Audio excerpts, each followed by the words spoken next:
fiery horse with the speed of light, a cloud of dust, and a hearty hi-yo Silver, the Lone Ranger.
With his faithful Indian companion Tonto, the masked rider of the plains led the fight for law and order in the early western United States. The stories of his strength and courage, his daring and resourcefulness have come down to us through the generations. And nowhere in the pages of history can one find a greater champion of justice. Return with us now to those thrilling days of yesteryear. From out of the past come the thundering hoofbeats of the great horse Silver. The Lone Ranger rides again. Come on, Silver! Up the trail, big fellow! Hi-yo, Silver! Hi!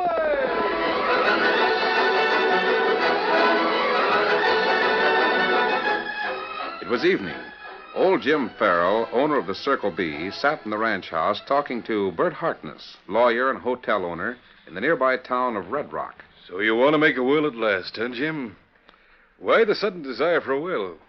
I've never heard you mention any near relatives. I want to leave everything to my son, Ted. Your son? Well, I've known you a long time, but I've never heard of you having a son. Surprised, huh?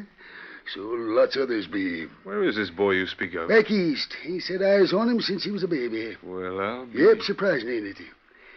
It was nigh on to 22 years ago I bid Lucy and our newborn son goodbye and come out here to lay my stakes. Lucy died, and the boy was raised by Lucy's ma. Must be quite a man by now, I reckon. Have you kept in touch with him? Oh, off and on. We've been riding back and forth. Most letters been coming from his grandma, though. Lucy's ma, you know. Mm. Well, seems like she ups and died, and Ted, he's coming out here. Just got word yesterday. That note on the table come by Pony Express. Read it if you have a mind, Ted. I'm alone now, Dad, and I thought we should be together. Of course, up to now, I couldn't leave poor Grandma, and she wouldn't go west. I'm coming out now to be with you and to learn to be a good rancher. I expect to arrive in Red Rock about the 2nd of May. Well, say, Jim, that's day after tomorrow. And there's a stage due in that morning. Oh, that's what I figured. I would have to have this blamed rheumatics in my legs so I can't meet him. Well, one of the ranch hands will have to go for him. Would your son know you if you did meet him? Did he ever get a picture of you? Well, Harkness, you know blame well nobody would get me in front of one of them doggone tin-type gadgets. Nope, we never got around to seeing pictures of each other. Why couldn't I meet him at the stage and bring him out here for you? I'll take no need for you to go putting yourself out. Well, no trouble at all. Glad to do it. Well, it's mighty nice of you to do that. I'll think nothing of it.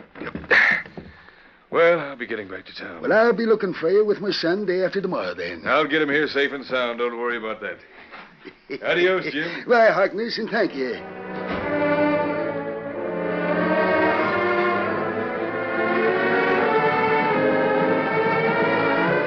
The next afternoon, Harkness, accompanied by one of his friends, journeyed from Red Rock to Carlo Gulch on business.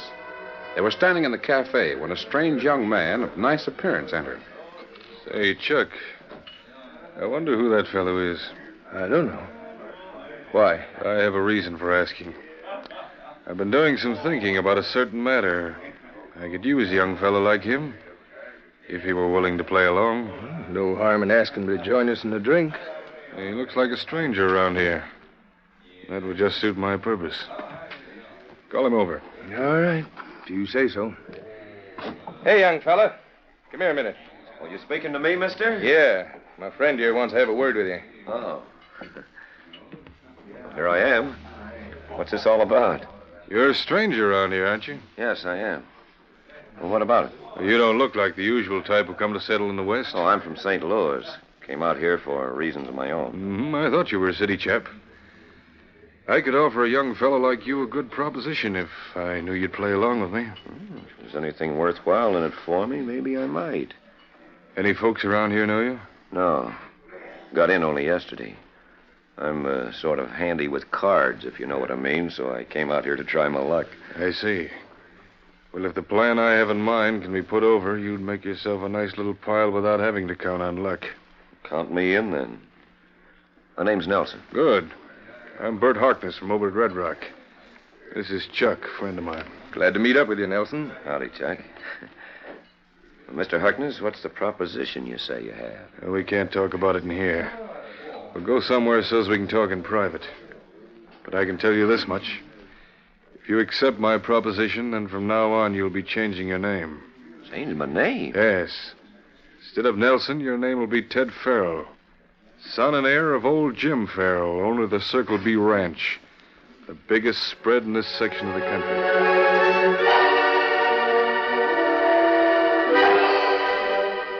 On the morning of May 2nd, Dan Reed and Tonto rode into Red Rock to get supplies. After making their purchases, they returned to the hitch rack where Victor and Scout were waiting. I hope we didn't forget anything, Tonto. Me think we not forget anything, Dan. Victor sees us coming. He doesn't like it when I tie him to a hitch rack. And Scout anxious to get going, too. Easy, Victor. We'll get away from here as soon as we can. Stage from east coming in now. It's a stage, all right. I always like to watch a stagecoach come in. Stage always bring new people and news from outside. Oh, Harkness fella come from hotel. Meet someone, maybe. Hold up there! Yeah, there Hey, young fellow, are you Ted Farrell? Well, yes. Yes, I am. Are you my... No, I'm not your father. Just a friend. I'm here to take you out to the Circle B Ranch.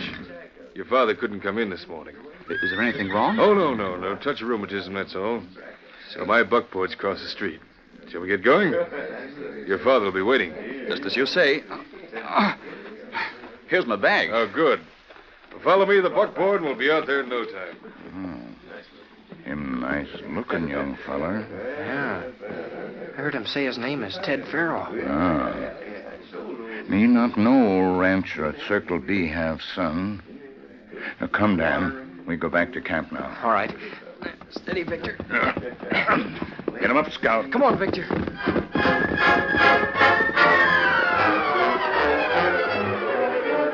As Dan and Tonto rode away from the town of Red Rock, Harkness hurried Ted Farrell over to the buckboard, and urging the horses into a gallop, they set out in the same direction on the way to the Circle B Ranch. A short time later, the buckboard swayed along the trail some distance behind Dan and Tonto. I guess that's about all there is to tell about my life in the East, Mr. Harkness. I hope you don't think me too inquisitive for asking you about yourself, Ted. Not at all. As an old friend of your father's, I was interested to know. Well, before you know it, you'll be home.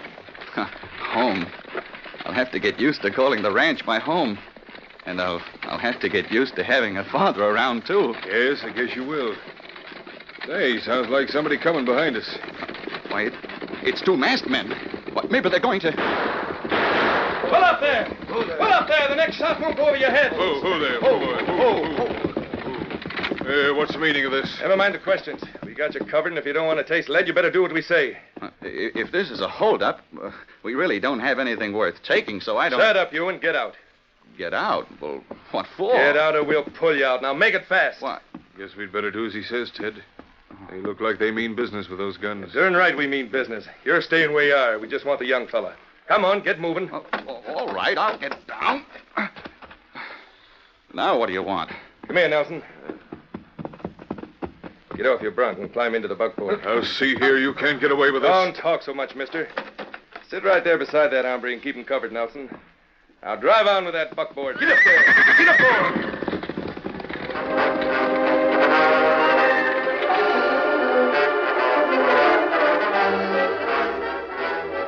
A short time later, Dan and Tonto reached the point where they turned off to go to the Lone Ranger's camp.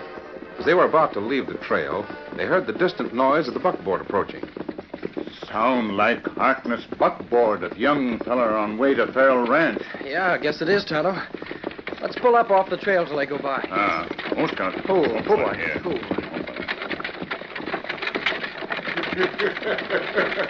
You made it look like the real thing, all right. That not same young fella we see get off stage. You're right, Tonto. Harkness was in that buckboard, but that fella beside him wasn't the one who said he was Ted Farrell. They're heading for the Circle B Ranch. Me think something plenty wrong, Dan. Me not tell you, but me hear distant shots while ago. Then you think something might have happened to Ted Farrell back in the trail? Yes, Dan. You ride to camp. Tell Lone Ranger to come here. Me ride back now and have look along trail. All right, Tonto. Come on, Victor. Get him up, Scout.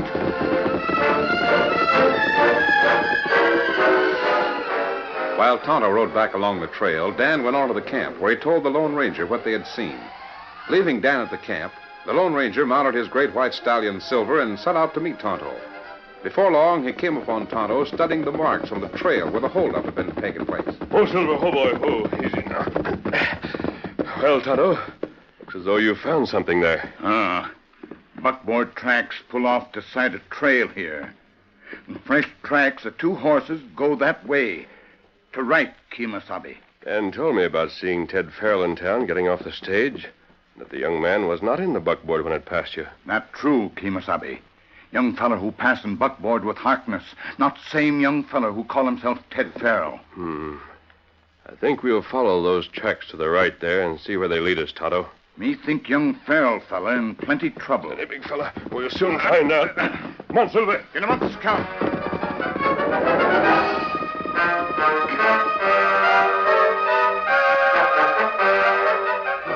Meantime, Harkness and his companion in the buckboard followed the trail toward the Farrell Ranch. As they approached the road leading into the ranch house, Harkness pulled the horses to a halt. Whoa there, whoa, boy, whoa there, whoa. What are you stopping for? Yeah, that's the place over there, Nelson. Looks like a very prosperous ranch. Circle B is one of the finest spreads around here. I want to make sure you have everything straight before we arrive there. I think I've got everything straight. Good. Did you memorize that note I sneaked from the old man? Yeah. I know it word for word. And keep in mind the things I told you that I found out from young Farrell about his past life. Oh, I'll remember. In fact, I know so much I'm beginning to feel I am Ted Farrell. Once that will is signed, well, I have a feeling old Jim Farrell will have an accident of some kind. Chuck will take care of the real Ted Farrell, and then you, as the heir to old Farrell, will own the Circle B, which you'll sell to me at my price. And you can leave this territory for good. It's rather risky, Harkness, but maybe it'll work out. If we play it right, it's bound to work out. I've always wanted to own that spread, and I'm willing to take chances to get it. Yeah, I didn't figure on tying in with any killings, Harkness. You're in this too deep to back out now, so don't go getting cold feet.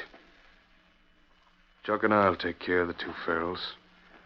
All you have to do is to play your part well.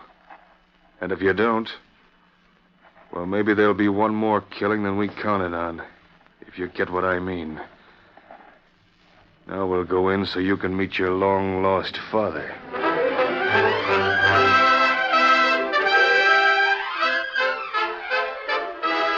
The curtain falls on the first act of our Lone Ranger story.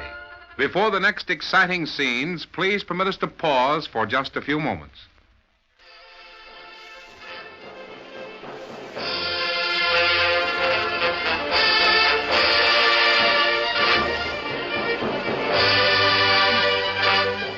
Now, to continue our story. The Lone Ranger and Tonto followed the tracks of the two horses far into the hills. As they rounded a large rock near the narrow trail, the Lone Ranger suddenly brought Silver to a halt. Oh, Silver, oh, boy, easy now. Oh, fella, oh. Easy, big fella. Look there, Tonto. Old cabin. 2 horses near. We'll ride over to that cabin and see who's there. Me think we ride into trouble there, Kemosabe. If there's trouble ahead, we'll be ready for it. Come on, Silver. Get him up, Scout. Somebody open the door, Kemosabe. Watch out, Tonto. The man in the doorway has a rifle. Pull up. We'll talk to him from here. Whoa, Silver, whoa. Easy. Fella, oh, fella. We want to see who's in that cabin with you before we leave. Ain't nobody here but me. Now get going. Where's the rider of that other horse? I tell you, I'm here alone. Now turn around, get going, or I'll shoot you down. I'm convinced he's not telling the truth, Tonto. We're going to close in. You circle to the left. I'll go to the right. Tonto ready when you give word. All right, you sneaking coyotes, you asked for it. Now, Tonto, away, Silver. Get him up, Scout. Oh, Silver, whoa. You all right, Tonto? Steady, big fella. Oh, Scout, oh, fella, oh, fella. Me all right, Kemosabe. Fella, get shot in the arm. Oh, my arm. Take care of his arm, Tonto, and don't let him play any tricks. I'll take a look in the cabin. Somebody's in that bunk over there. Just a moment, and I'll loosen that gag. There. That's better. Now to cut these cords on your ankles and wrists. There. You're wearing a mask. Say, you must be that other man who held up the buckboard. What'd you do with Mr. Harkness? Now, you're mistaken. I'm not the man you think. If you're Ted Farrell, I'm your friend, which is more than can be said for Mr. Harkness from the way things are turning out. I am Ted Farrell. But who are you? And why have you come to help me? Now, wait, Ted. I want you to trust me and don't ask any questions just yet. That wasn't an ordinary holdup back there a while ago. I have reason to believe your father's going to have trouble, too. And we've got to work fast if we're going to help him. All right. I believe you're my friend. I'll do whatever you say. Good. Come with me. That fella, Ted Farrell, who get off stage.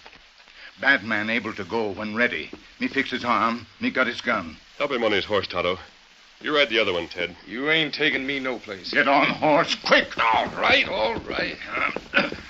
Where we go now, Kemosabe? Steady, Silver. Right now, we're going back to our camp, Tonto. I want to have a good talk with this outlaw. Also, Ted and I have some things to discuss. After we get there, I'll tell you what I want you to do. Now, come along with me, outlaw. Get him up, Scout. Yeah, boy. Come on, Silver.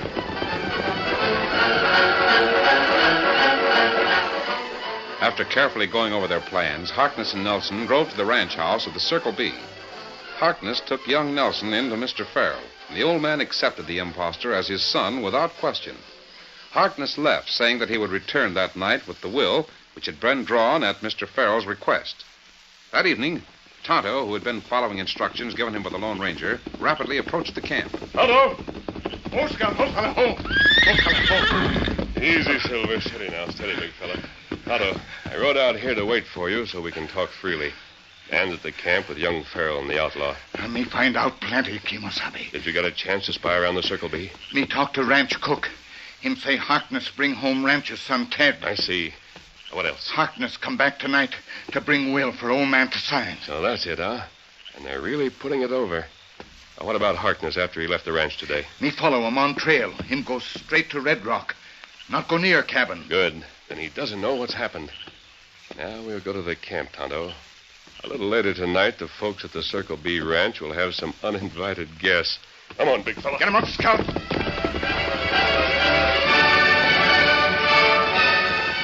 Later that night, Harkness returned to the Circle B ranch house. He was seated in the living room talking to Mr. Farrell and Nelson. You're fortunate to have such a nice young fellow for a son, Jim. Yep, I guess I am at that. Did you bring over that paper you were going to fix up for me? Sure did. You got it right here in my pocket. Yes. Yeah. You know, Harkness, there's one thing I forgot to have you put in this will. Well, what did you forget, Father? Yes, Jim. What do you mean? I drew that up, leaving everything to your son here. I want to leave everything to Ted, all right, but I want you to write in a condition to that will. A condition? What sort of a condition, Jim? Well, I spent 20 years making this ranch the finest one hereabouts. Means a great deal to me. And a will to Ted, too, if he takes proper care of it. Well, that's what I came out here for, Father. To help you run the place and to learn to be a good rancher. Well, I'm glad to know you want to be a rancher like your dad, Ted. I'd like the Circle B to be a sort of a monument to my name, a legacy to be handed down from one generation to another. Just what are you getting at, Jim? How do you want me to change the will? I hope for Ted to get married and have a son of his own someday. A son who can take over the Circle B and keep it going. That's why I want you to say in that will that Ted must never sell or trade off any part of this spread. He'll always make a good living and be respected as the owner of the Circle B. You mean your son won't get the ranch unless he lives up to that condition? That's right. But I know Ted won't have no objections, will you, son? Well, Hey, wait a minute. I'll bet he put that idea in your head. After making a deal with me, he's planning to double shut up, cross. Harkness. I knew nothing about that condition until just now. What's that you say, Harkness, about my son making a deal with you? You mean to say that Ted... He doesn't know what he's talking about, Father. Oh, don't I? You listen to me, Nelson, before I... Now, hold on a minute. Maybe you take me for an old fool, but I'm beginning to see things right. You just made a slip, Harkness, in calling him Nelson. I'm beginning to think that fella ain't my boy at all. Well, why do you say that, Father? Haven't I... No done... use you acting any longer, Nelson. The old man's suspicious, and you might as well own up to the truth. Tell him you aren't his son. Well, you... Put up that gun, Nelson. No use us jumping at each other's throats. We can still make things go our way if we work together. Not after you gave away our plan. Sure. You was planning to trick me out of the ranch by having this sneaking varmint pose as my boy, huh? You'll sign that will as it is, Jim Farrell, right now. That wouldn't do you any good now that I know he ain't Ted. When Ted does get here, you'll see to it that you two low That down... son of yours will never get here, Farrell. I've already seen to that. You'll sign that will, and then... Well, you won't be around to tell anybody that Nelson here isn't your real son. No, sir. I ain't signing that paper. I thought that ornery critter was too slick-like for a Farrell. You'll sign it all right. Trying to scare me with that gun, huh? I don't intend to argue with you. I mean what I say. If I do sign that will, you'll shoot me anyway, is that it, you murdering coyote? Don't take time to argue with him, Harkness. Go ahead and shoot. I ain't going to sign. Go ahead like he says, Harkness. I didn't tell you before, but I'm as good at faking names as I am at playing cards. I'll sign it so it'll look like he signed it himself. A forger, huh? Well, you won't get away with it. I'll take that paper. Oh, no, you won't.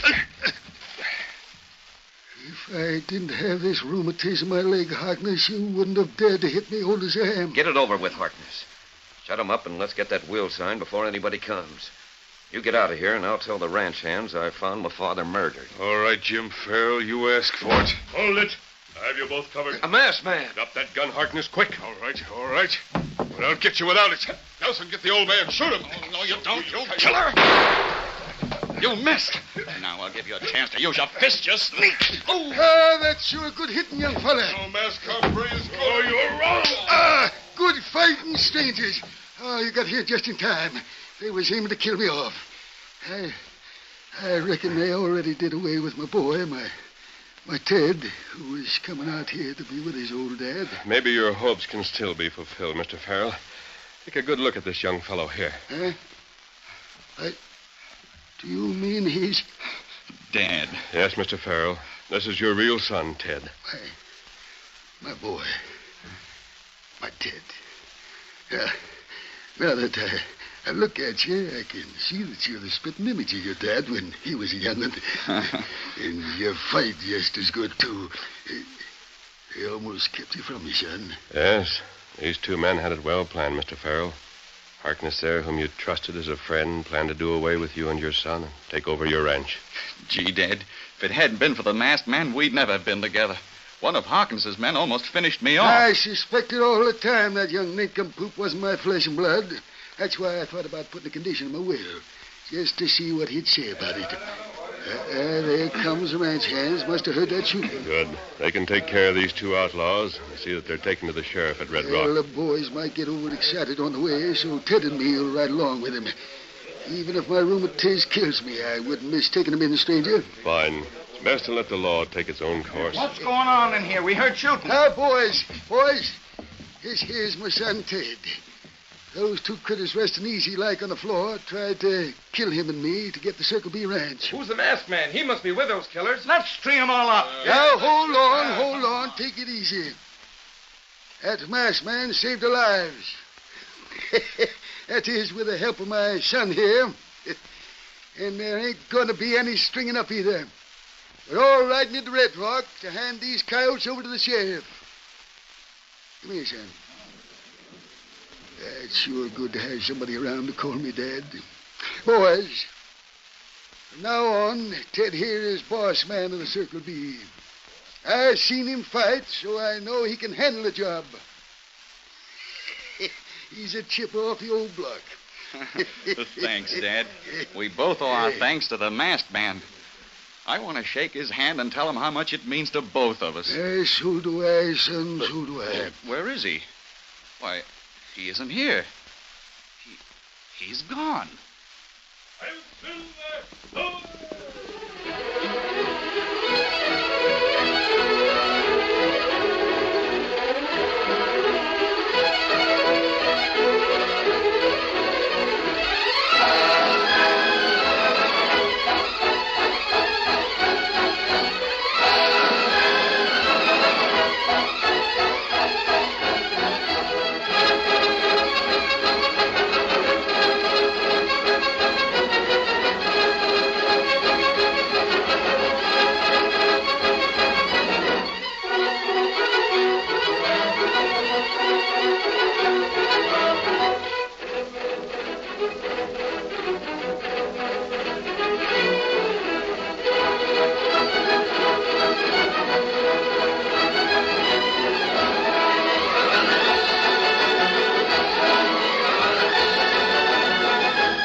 The story you have just heard is a copyrighted feature of the Lone Ranger Incorporated.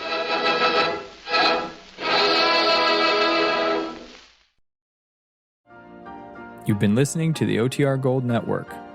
Find more classic radio at otrgold.com.